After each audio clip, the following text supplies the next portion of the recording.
en quien tenemos redención por su sangre, el perdón de pecados, según las riquezas de su gracia, que hizo sobreabundar para con nosotros en toda sabiduría e inteligencia. Vamos a orar. Señor, gracias por este tiempo. Te pedimos que tú nos hables. Señor, hoy disponemos nuestro corazón para oírte. No tenemos otra intención que escucharte. No tenemos otro deseo que ser transformados por tu gracia, por tu amor. Señor, te pedimos perdón por nuestros pecados, por nuestras fallas, por nuestras rebeliones. Háblanos hoy, transfórmanos, Señor, para tu gloria. Opera nuestras vidas, Señor. Opera nuestros corazones, transfórmanos. Te lo pedimos todo en el nombre de Jesús. Amén y amén. Bueno, como usted sabe, y ya lo venimos diciendo, Pablo está haciendo una adoración a Dios. Él introduce muchos temas dentro de la adoración y está exaltando el nombre de Dios. Y de alguna manera, en esta porción, en el versículo 7, Pablo está resaltando aspectos muy importantes de Dios, que son la redención, cómo es que esta redención se obtiene, el perdón de pecados, y Pablo está diciendo cómo es que Dios da este don, la forma. Está hablando de una manera cuantitativa, o sea, si se pudiera calcular cómo es que Dios es. Dice según, esa palabra está traducida en conforme a las riquezas de su gracia. Y después sigue hablando, dice que este Dios que nos redimió por la sangre de su Hijo y nos dio perdón, también hizo sobreabundar sobre nosotros sabiduría e inteligencia. Y fíjense esto, en esta porción es como si Pablo estuviera resaltando otros aspectos que hasta ese momento no se estaban viendo de Dios. De alguna manera es como si tomara una piedra preciosa y la empezara a mirar. Y ustedes saben que una piedra preciosa o un diamante, cuando uno lo mira, cada fase o cada parte de la piedra, cuando está cortada, tiene un brillo distinto y diferente. Bueno, esto es lo que está hablando Pablo. Pablo, desde el versículo 3 en adelante, está hablando de la grandeza de Dios, pero en esta faz, en este momento, él está hablando de la redención en Cristo, y él deja mostrar la gloria de Dios y nos lleva a nosotros a que miremos y engrandezcamos la belleza de la redención en la faz de Jesucristo, en la roca de los siglos. Así que Dios nos pueda alumbrar nuestro entendimiento y nuestro espíritu para que nosotros podamos ver este resplandor glorioso de la redención que Dios nos otorga en Cristo Jesús. Ese es el deseo de mi corazón hoy al exponer la palabra. Así que vamos a empezar. Dice, ¿en quién? Si usted tiene su Biblia, por favor, en ese ¿en quién? Es en Cristo. ¿En quién tenemos redención por su sangre, el perdón de pecado? Y sabe, cuando nosotros leemos este texto, o cuando yo le cuento esta historia a nuestros hijos, muchas veces los niños, y a veces no tan niños, nos preguntan, ¿fue realmente necesario que Cristo tuviera que morir en la cruz? ¿Fue realmente necesario que Cristo tuviera que vivir una vida perfecta? ¿Fue realmente necesario que Cristo tuviera que nacer? ¿Fue realmente necesario que Cristo tuviera que resucitar al tercer día para que nosotros seamos libres de la esclavitud del pecado? ¿Esto es así? ¿Sabe? Hay dos respuestas posibles a esta pregunta. Pero una respuesta excluye a la otra. O sea, si está una respuesta, no puede estar la otra. Y la respuesta a esta pregunta, si realmente fue necesario que Cristo naciera, viviera una vida perfecta, muriera en la cruz y resucitara al tercer día para que nosotros seamos perdonados nuestros pecados? La respuesta es, si Dios tenía la intención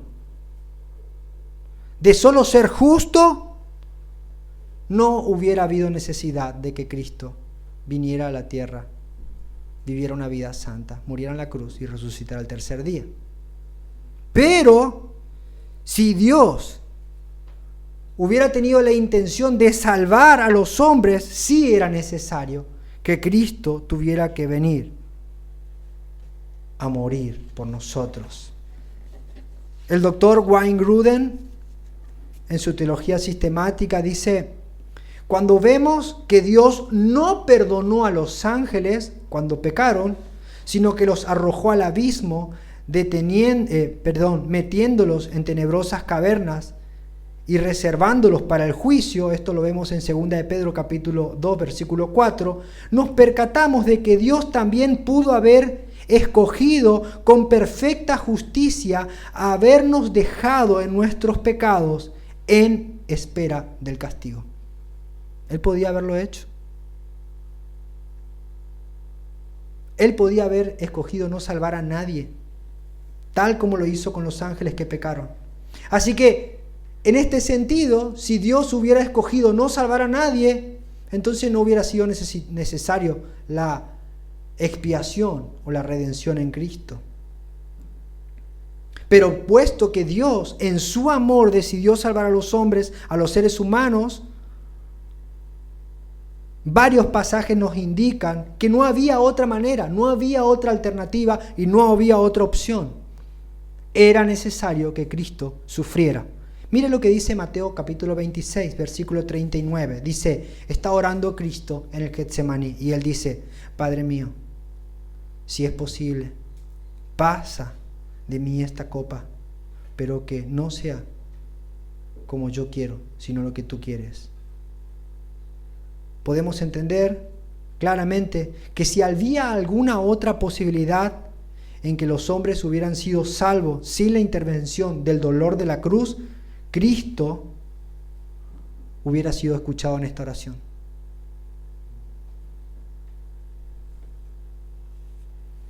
Lucas capítulo 24, Jesús iba de camino a Damasco, versículo 25, iba de camino a Emaús, junto a sus discípulos, y estos discípulos estaban dudando. Y fíjense lo que le dice Jesús: ¡ay, insensatos! ¿Cómo es lento su corazón para creer todo lo que los profetas han dicho? ¿Acaso no era necesario que el Cristo padeciera estas cosas antes de entrar en su gloria? Así que, si Dios deseó o fue su voluntad salvar a los hombres, era necesario que alguien tuviera que pagar el precio de la redención, porque los hombres no podían redimirse a sí mismos. Fíjense lo que dice Salmo capítulo 49, versículo 7 al 9. Ninguno de ellos podrá en manera alguna redimir al hermano, ni dar a Dios su rescate, porque la redención de su vida es de gran precio y no se logrará jamás, para que viva en adelante para siempre y nunca vea corrupción. Los hombres no podían salvarse a sí mismos. No podían pagar un precio por ellos, por sus hermanos y delante de Dios. No podían hacerlo. Y como ellos no podían hacerlo, Dios decide salvar, decide perdonar. Y Pablo usa esta palabra para expresar la salvación de Dios, y usa la palabra redimir. Pero para entender más profundamente este contexto o esta palabra, debemos verlo en el contexto, en la cultura. La palabra redención habla de pagar un precio, un rescate por una persona que está esclava. Y sabe, el imperio romano era un imperio esclavista, y se cree que la mayoría de la población eran personas esclavas. Y el esclavo era una persona que no tenía derecho. Y solo vivían para servir y obedecer a sus amos. Tal es así que los emperadores tenían muchos esclavos y le ponían el nombre a los esclavos según las letras del abecedario para que cuando pasen sus hijos aprendan el abecedario. Ahí va A, hola, B, ¿cómo estás? C. Así de cruel era la vida de un esclavo. Y esto era terrible. Pero dentro de esta terrible condición de vida que tenían los esclavos, había una posibilidad de que ellos pudieran dejar de ser esclavos. Si pagaban un precio que era altísimo, ellos podían dejar de ser esclavos. El tema es que muchas veces el esclavo no podía conseguir el dinero porque justamente estaba trabajando para otro, no para él mismo. Entonces se consideraba la opción de que otro pague el precio y que él pueda ser libre. Esto lo vemos tanto en la cultura griega como en la cultura judía. Fíjense lo que dice Levítico capítulo 25, versículo 50. Acá nos está expresando cómo era la posibilidad de que un hombre sea liberado de la esclavitud. Cómo era el proceso de que alguien pagaba para que sea liberado. Fíjense lo que dice. Hará la cuenta con el que lo compró y desde el año en que se vendió a él hasta el año de jubileo. Y el precio de su venta habrá de calcularse conforme al número de años y el tiempo que estuvo con él, se calculará como si todo ese tiempo hubiera estado asalariado. ¿Saben? Cada 50 años se celebraba el jubileo y todos los que estaban presos en Israel eran libres. Pero si una persona quería ser libre antes y se había vendido voluntariamente antes a su señor, él tenía que pagar. Y se calculaba de acuerdo a cuántos años faltaba para que llegue el jubileo. Este jubileo se celebraba cada 50 años. O sea que si faltaban 25 años para que una persona llegue a ese tiempo, tenían que calcularse cuántos días, cuántos meses y cuántos años correspondía de trabajo para pagar esa liberación.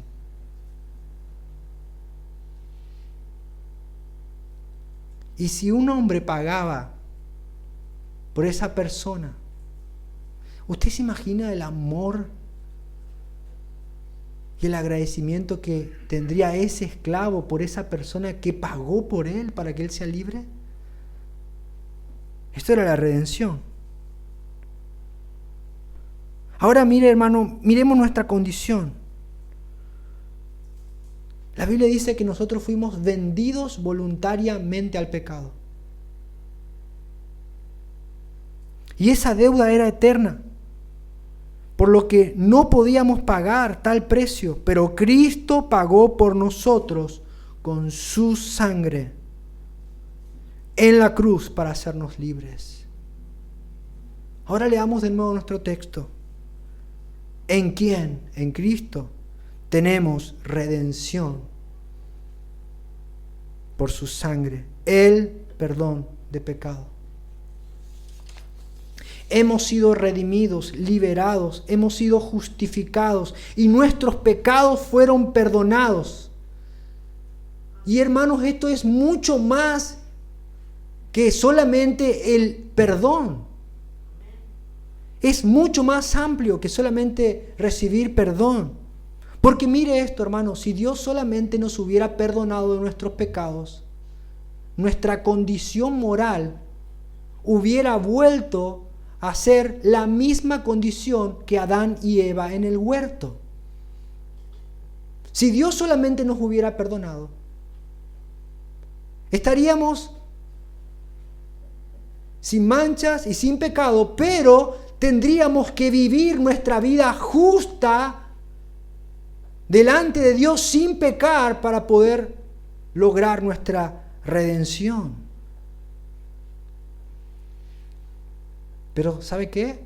No podríamos hacerlo. Y Dios sabía esto. Entonces Cristo voluntariamente viene, toma un cuerpo y vive una vida completamente santa y justa delante de Dios, agradándole en todo momento. Y cuando Cristo va a la cruz y muere en la cruz del Calvario, sucede una transacción, una operación, un cambio.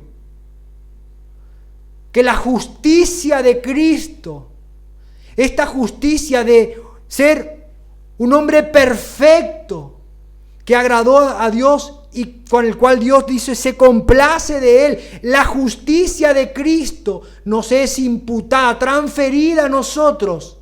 Y nuestra culpa y nuestro pecado es imputada en la persona de Cristo, en el cuerpo humano de Cristo.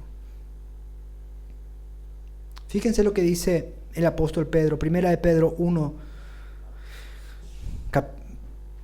capítulo 1, versículo 18 al 20, dice: sabiendo que fuisteis rescatados de vuestra vana manera de vivir, la cual recibisteis de vuestros padres, no con cosas corruptibles como el oro o la plata, sino con la sangre preciosa de Cristo, como de un cordero sin mancha y sin contaminación, ya destinado desde antes de la fundación del mundo, pero manifestado en los postreros tiempos por amor a vosotros. Primera de Pedro capítulo 3, versículo 18, tiene la misma expresión. Porque también Cristo padeció una sola vez por los pecados, el justo por los injustos, para llevarnos a Dios, siendo a la verdad muerto en la carne, pero vivificado en el Espíritu. Miren lo que dice Primera de Juan capítulo 2, versículo 2, dice: y Él es la propiciación. Trate de memorizar esta palabra. Él es la propiciación por nuestros pecados, y no solamente por los nuestros, sino también por los de todo el mundo. Primera de Juan, capítulo 4, versículo 10, dice: en esto consiste el amor, no en que nosotros hayamos amado a Dios, sino en que Él nos amó a nosotros y envió a su Hijo en propiciación por nuestros pecados. Esta palabra propiciación es a través de un sacrificio, aplacar la ira de Dios y hacer que por ese sacrificio esa ira se extinga y ahora ese Dios que estaba airado conmigo sea favorable o esté en favor o en una condición de una relación de amor conmigo. Esto es lo que hizo Cristo. Everett Harrison es un comentarista bíblico de un diccionario teológico, dice esto: no hay palabra en el vocabulario cristiano que se considere más preciosa que la palabra redentor, o aquel que se entregó en expiación por nosotros. ¿Por qué? Porque aún más que la palabra salvador, recuerda a los hijos de Dios que su salvación ha sido adquirida por un gran costo personal, porque el Señor se dio a sí mismo por nuestros pecados para librarnos de ellos. Él es nuestro Redentor. La paga del pecado era la muerte, y era necesario que un hombre pague, porque era el hombre quien había pecado. Y sin derramamiento de sangre no hay remisión de pecados. Eso nos dice Hebreos 9:22. Por lo que cuando nosotros leemos este texto, podemos ver cuál era el motivo de la adoración de Pablo. Pablo decía: ¿en quién tenemos redención por su sangre? El perdón de pecado. Un esclavo ha sido liberado, el precio fue pagado. Pero Pablo prosigue, y fíjense, él empieza a describir las características de esta transacción, de esta operación. Y dice, y fue según o conforme a las riquezas de su gracia.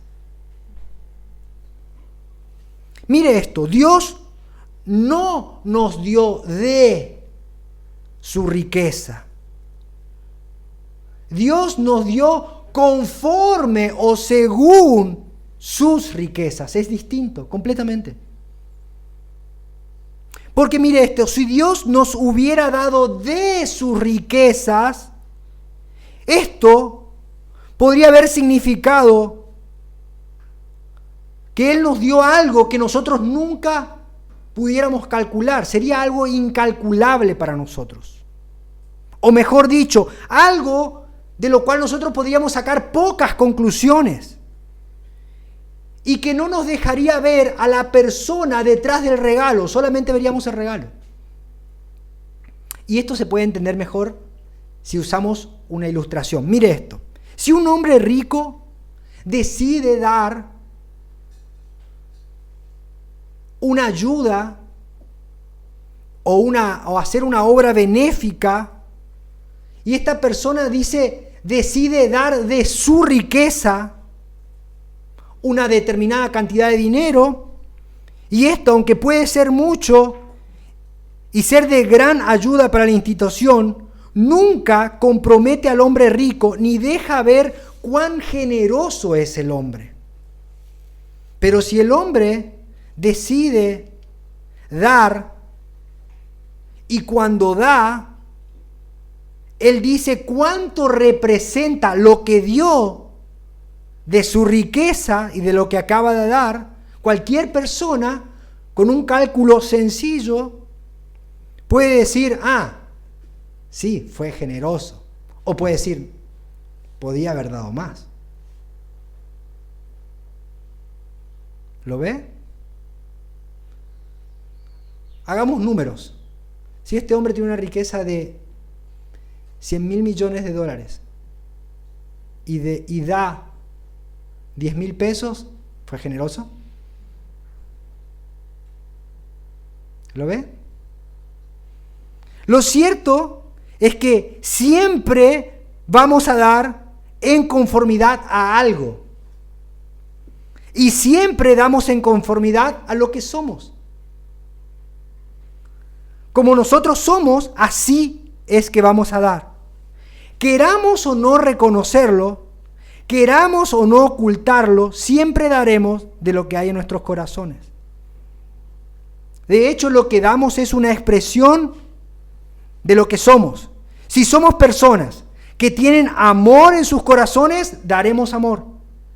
Si somos personas agradecidas, seremos personas agradecidas, daremos agradecimiento. Si somos personas creativas, daremos nuestra creatividad a otros. Si somos personas con empatía, daremos nuestro acompañamiento a otros en el dolor. Si somos personas alegres, daremos nuestra alegría a otros. Y si nos gusta la comida, ¿qué vamos a dar? Comida. Claro. O vamos a invitar a otros a que coman. ¿Sabe por qué? Porque de la abundancia del corazón es que hablaremos. Y de la abundancia del corazón es que nos relacionaremos con otros. En conclusión, de la abundancia del corazón es lo que daremos. Y por más que queramos ocultarlo, tarde o temprano va a salir a luz quiénes somos.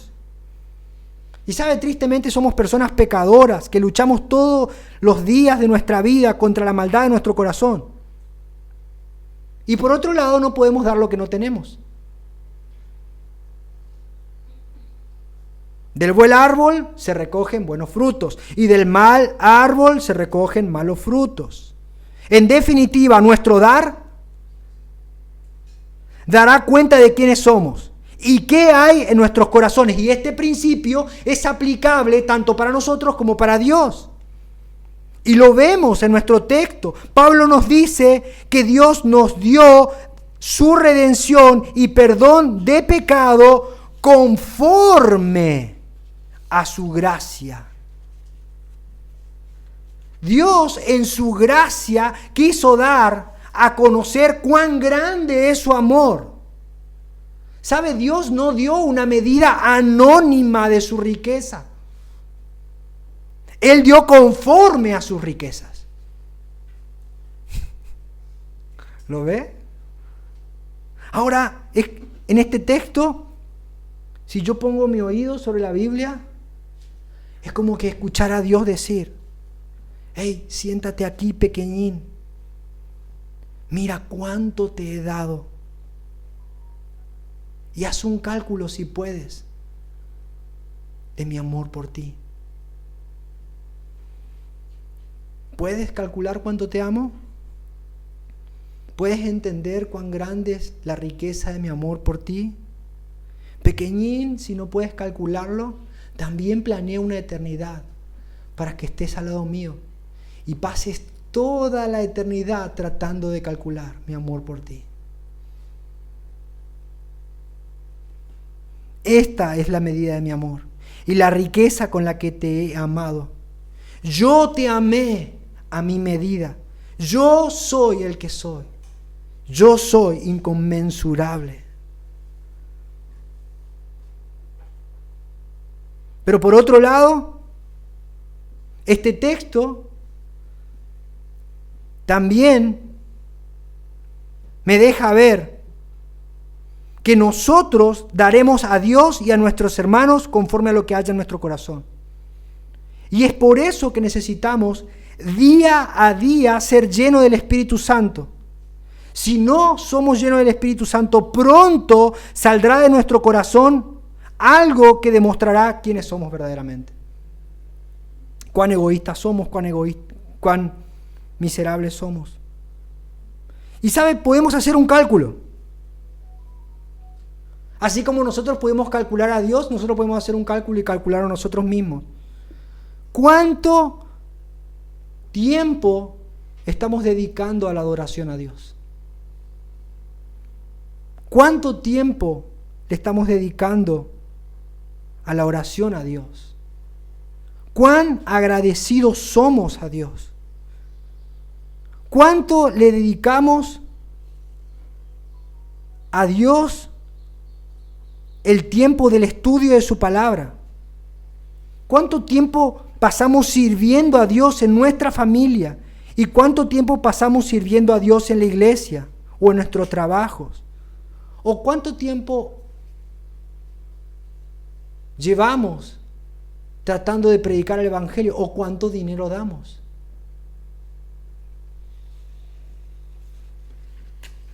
Y estas preguntas podrían verse: ¿cuánto le doy de mi tiempo? ¿Cuánto le doy de mi familia? ¿Cuánto le doy de mi servicio, de mis dones? Todas estas son preguntas mal confeccionadas. ¿Sabe por qué? Porque no es nuestro tiempo, no es nuestra vida, no es nuestra familia, no es nuestro dinero, no es nuestra iglesia y no son nuestros dones.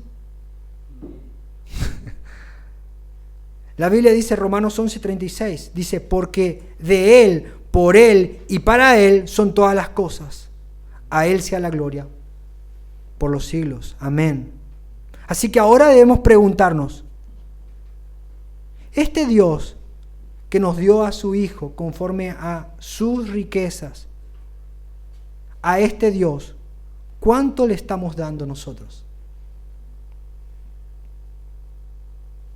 Conforme a lo que estemos dando es cómo está nuestro corazón.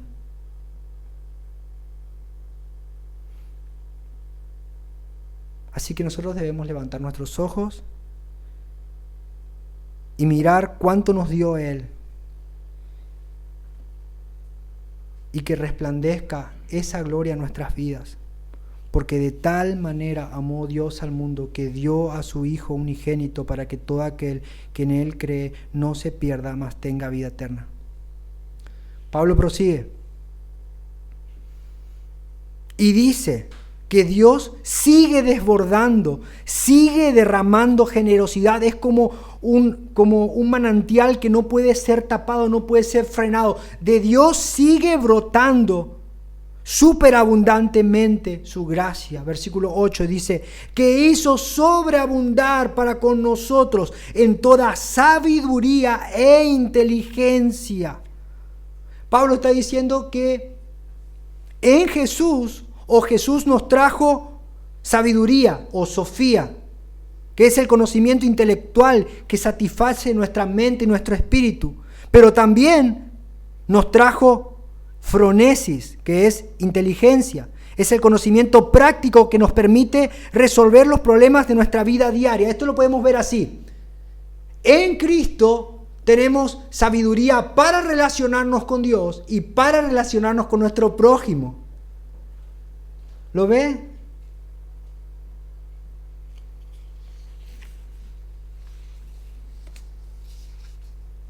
Así que si por alguna razón no estamos entendiendo algo de Dios, debemos con nuestras Biblias abiertas pedir que Dios nos dé sabiduría. Porque en Cristo ya nos fue dada sabiduría. Y si por alguna razón yo no estoy teniendo una buena relación con mi hermano, debería también con mi Biblia abierta y de rodillas pedir a Cristo que me dé la forma para relacionarme con mi hermano. Y todo eso está en la Biblia. Nos fue dado superabundantemente. Santiago habla mucho de esto. Mire esto. Santiago 1:5 dice, si alguno de vosotros tiene falta de sabiduría, pídala a Dios, el cual da a todos abundantemente y sin reproche, y le será dada. El problema viene cuando nosotros creemos que la sabiduría es para entender todo de Dios y de la relación que yo tengo con Él, y esa sabiduría no la aplico en mi relación con otros. Ahí está el problema. Porque eso se torna en orgullo. Mire lo que dice Santiago, capítulo 3, versículo 13 en adelante. ¿Quién es sabio y entendido entre vosotros? Muestre por la buena conducta sus obras en sabia mansedumbre. Pero si tiene celos amargos y contención en vuestro corazón, no os jactéis ni mintáis contra la verdad, porque esta sabiduría no es la que desciende de lo alto, sino terrenal, animal, diabólica. Porque donde hay celos y contención, allí hay turbación y toda obra perversa. Pero la sabiduría que es de lo alto es primeramente pura, después pacífica, amable, benigna, llena de misericordia y de buenos frutos, sin incertidumbre ni hipocresía. Hermanos, yo a veces me asusto cuando veo personas que se autoperciben como personas muy sabias y muy conocedoras de las doctrinas bíblicas y despellejan a todo el mundo y no muestran ningún tipo de amor con sus hermanos y son sectarios, tratando a todos como si fueran inferiores y no muestran nada de amor. ¿Eso es de Dios? Dios nos da sabiduría en abundancia para que le conozcamos a Él y podamos cumplir el gran mandamiento de amar al Señor nuestro Dios con todo nuestro corazón, con toda nuestra mente. Hermano, ¿usted sabe que la mente Dios se la dio para usarla? Oh, hermano, qué gran novedad tenemos acá. Dios nos dio una mente para usarla. Hermano, qué bueno. Para rebosar de conocimiento en Dios. Aleluya. Pero esa sabiduría nos lleva al segundo mandamiento. Ama a tu prójimo como a ti mismo. Hermano, yo me conformo con el primero.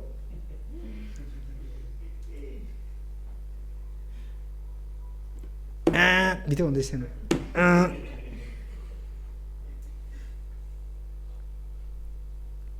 Hermanos, en Dios, en Cristo, tenemos sabiduría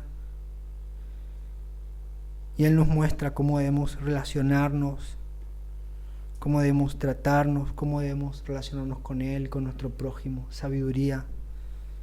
Podemos ser amorosos. Y hermanos, ninguno es perfecto. Y si no, yo le llamo a mi esposa y ustedes van a ver acá, conforme a mi brutez, cuántas veces yo me equivoco. Pero esto es lo que dice Pablo, podemos ir a Él y pedir sabiduría para restaurar nuestras relaciones. Porque éramos esclavos de un cruel amo que nos tenía en oscuridad. Éramos esclavos de nuestras pasiones, de nuestro egoísmo, de nuestra miseria, de nuestra maldad, de nuestras ambiciones. Y Cristo nos trasladó a su reino. Y ahora de Él podemos tener sabiduría. Una sabiduría que nos conecta con Dios y una sabiduría que nos conecta con nuestros hermanos. ¿Cómo no alabar a nuestro Dios? En conclusión, Dios decidió salvarnos. Él decidió amarnos, pudiendo habernos condenado. Y esto lo decidió antes del comienzo de las edades, antes que al reloj le dieran cuerda. Y es porque así lo quiso, que decidió redimirnos por la obra redentora de Cristo. Y esa obra muestra cuán grande es la generosidad de Dios. Ahora, hermano, nos toca a nosotros mostrar cuán generosos somos.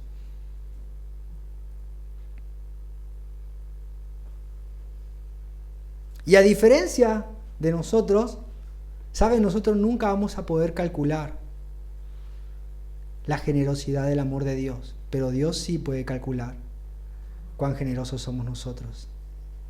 Y ahí tenemos un problema, un serio problema.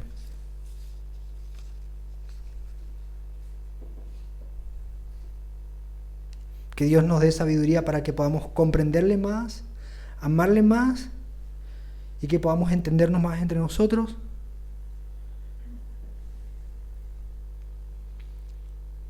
Y ahora deberíamos hacer una pregunta: ¿cómo nos estamos relacionando con Dios? ¿Cómo nos estamos relacionando con nuestros hermanos?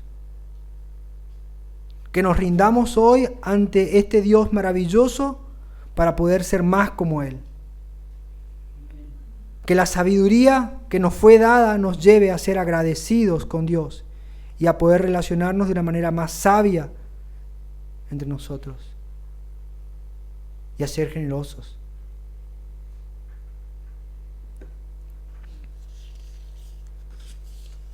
Se me terminaron las hojas.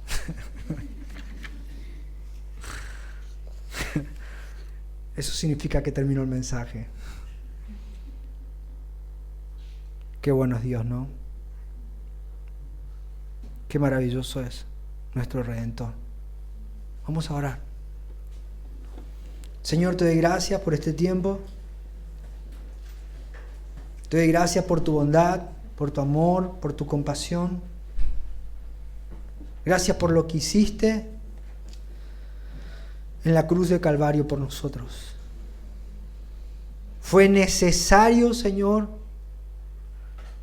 que tú te entregaras en esa cruz por nosotros. Éramos esclavos y estábamos a merced del príncipe de este mundo.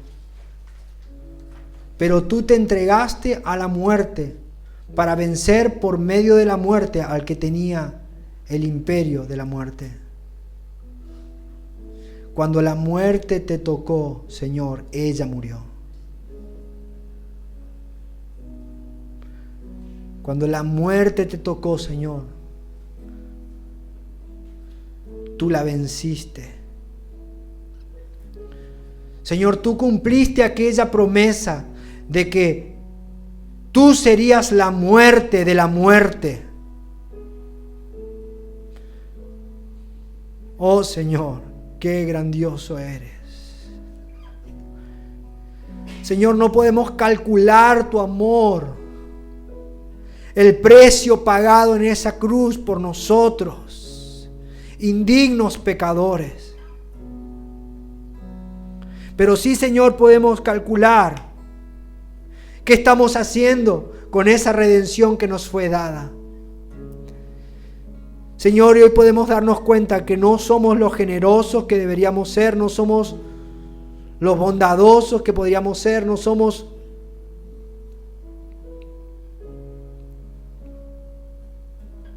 no perdonamos como hemos sido perdonados.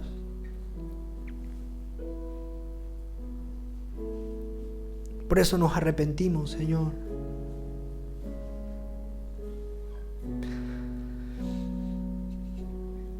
Ayúdanos, Señor, a abrir nuestras manos, porque tú dijiste, es mejor dar que recibir.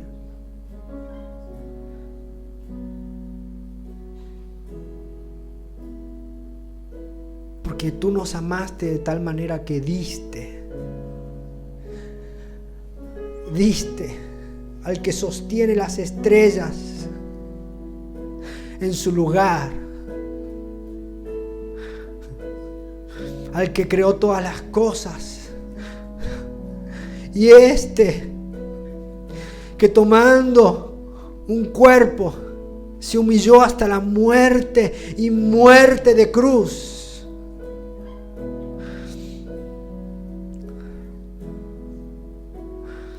Nosotros vemos tu amor, Señor, y no lo podemos calcular, pero sí podemos calcular que nos falta mucho más para reflejar ese amor que tú nos diste.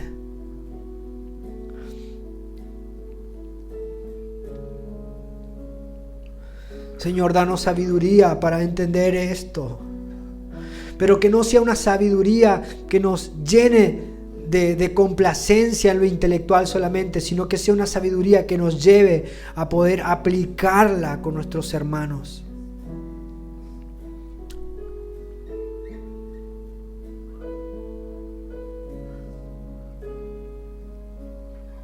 Gracias, Señor. Gracias, Señor, por haber sido generoso con nosotros. En Cristo Jesús oramos, Señor. Amén y amén.